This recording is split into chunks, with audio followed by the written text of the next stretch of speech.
Bonjour ébénistes de partout.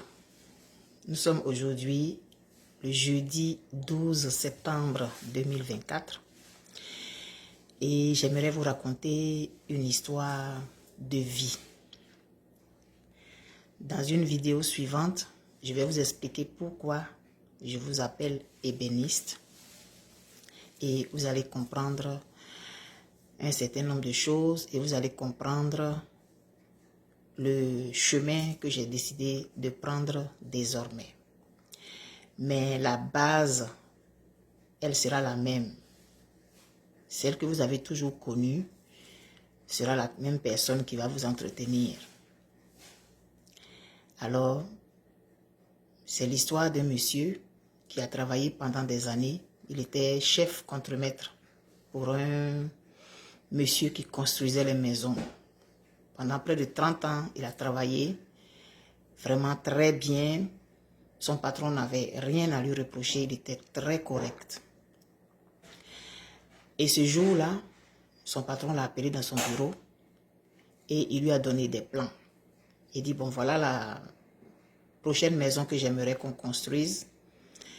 Tu sais comment ça se passe, tu sais où trouver le matériel, tu sais comment trouver les gens. Et je te demande de faire cette maison-là. Le monsieur, il rentre chez lui, il n'est pas content. Il est à quelques mois de sa retraite. Et il se dit, mais mon patron, il sait très bien que je suis à quelques mois de ma retraite. Il ne peut pas me donner un travail comme ça à faire. Il sait très bien que je ne pourrai pas le finir avant d'aller à la retraite. Ça, c'est quoi ça? Si je veux faire les choses comme il se doit là, mais je ne pourrai pas finir. Moi, je suis fatiguée, j'ai besoin de me reposer, j'ai besoin de profiter maintenant de toutes ces années où j'ai travaillé. C'est pas maintenant, il va venir me donner, on a travaillé pendant toutes ces années-là. Tu sais très bien, tu connais les conditions dans lesquelles on travaille. Tu vas aller me sortir un plan comme ça pour me donner. Et sa femme lui a dit, mais il connaît le travail. Ça fait des années que vous travaillez ensemble. Et il sait que tu ne peux pas finir ça là, dans le temps qui te reste pas là à la retraite. Donc si tu as donné là, il sait pourquoi. Si toi tu débordes là, ça fait quoi? Il dit, je ne peux pas déborder. Je ne peux même pas déborder. Elle dit, mais tu vas déborder de 2 mois ou 3 mois. Ça fait plus de 30 ans que tu travailles avec le monsieur. Si tu as donné là, il sait pourquoi. Il dit, je ne peux pas. Je ne peux pas. Ça, c'est foutaise, c'est foutre de moi. Je ne peux pas aller plus loin que ça. Je vais faire ce que j'ai à faire, puis je vais finir dans le temps. Sa femme m'a dit, ah. Donc, il a fait ce qu'il avait à faire. Toujours, il sait où aller prendre le matériel. Il sait comment il a fait tout ça. Et, quelques temps plus tard, il va rencontrer son patron.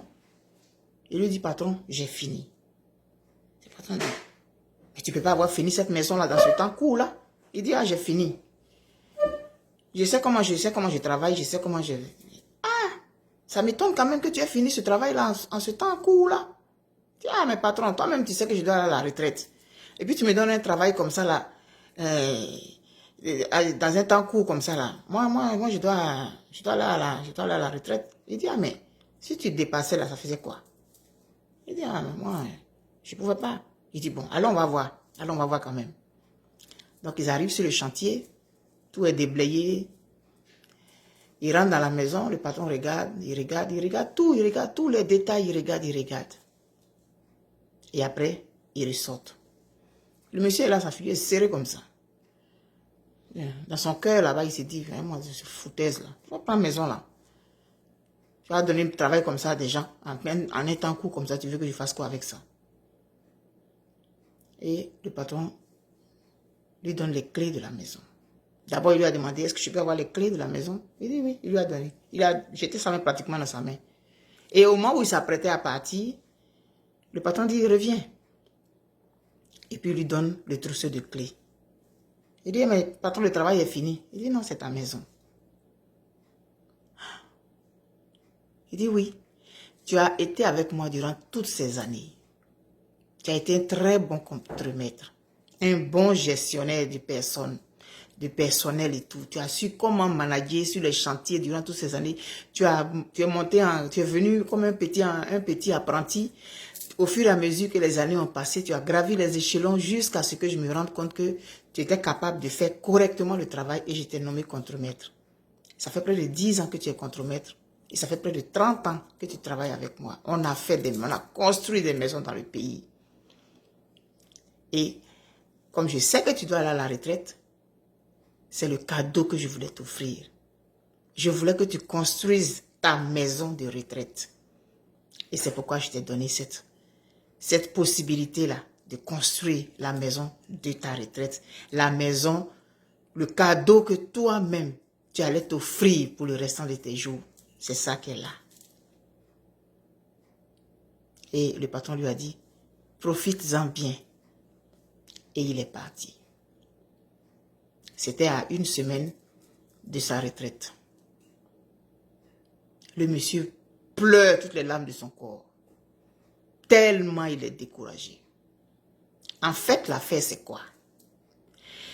Quand son patron lui a donné la possibilité de construire la maison, je vous ai dit au début de la vidéo que il s'est plaint que le temps était trop court. Et donc, qu'est-ce qu'il a fait? Il a acheté le matériel moins cher, de basse qualité, pour pouvoir finir le travail rapidement. Parce que si tu prends du bon marbre, tu prends des bons, le bon matériau pour travailler, ça va prendre du temps pour se consolider et tout, donc ça va être long. Alors, monsieur a fait rapidement. Elle a acheté les briques, je sais pas quoi là, vraiment les petites affaires, pour que ça fasse vite. Et il a construit la maison rapidement pour être dans le temps pour prendre sa retraite. S'il avait su que c'était une maison à lui, il allait acheter le bon matériel. Il allait acheter le matériel de haut de gamme parce qu'il savait que c'était pour lui. Mais il ne savait pas que c'était pour lui. Donc, il a construit cette maison en sachant que le matériel qu'il a choisi n'était pas de bonne qualité. Mais ça ne le dérangeait pas. Des gens allaient habiter dans cette maison. Une famille allait habiter dans cette maison. Plusieurs chambres et tout, parce qu'il y avait un plan qu'il fallait respecter. Il a respecté le plan, mais il n'a pas utilisé le bon matériel et le bon matériau. Et il a fait n'importe quoi, couper, clouer, la cheminée, façon vraiment n'importe, la cuisine même, les carreaux, là, il a pris, il a vraiment, il voulait faire vite. Et c'est le cadeau que lui-même il s'est offert. C'est ça qui était là. De très basse qualité, de très mauvaise qualité. Un travail bâclé, un travail fait avec mauvaise foi, un travail fait avec aucun amour. Et c'est comme ça que souvent la vie va nous présenter des cadeaux qu'elle veut nous offrir.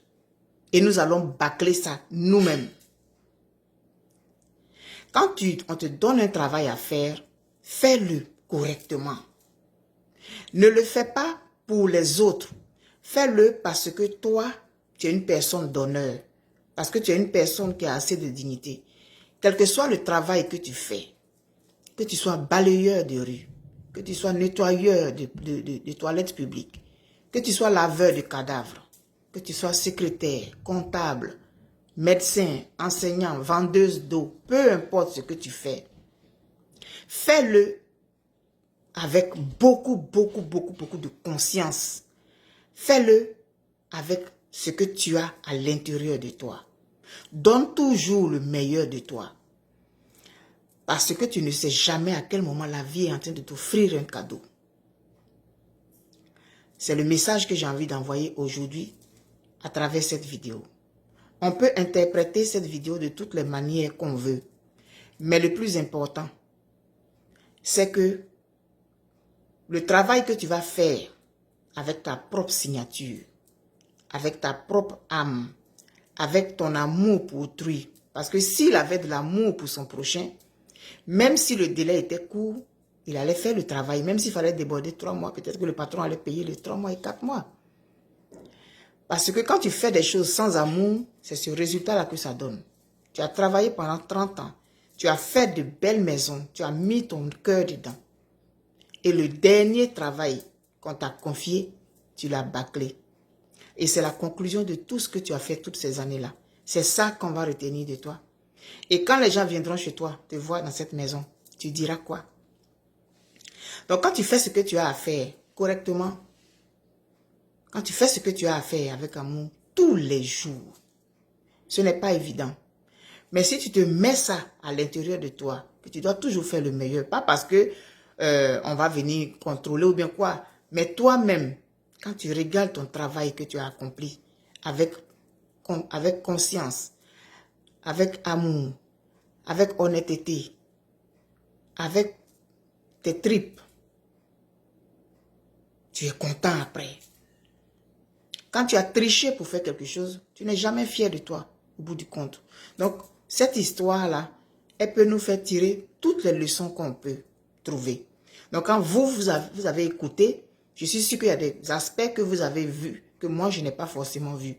Mais le plus important ici que je voulais vous donner, ce 12 septembre, premier jour de cette série de vidéos que j'espère nous allons pouvoir parcourir aussi longtemps que ce pourra.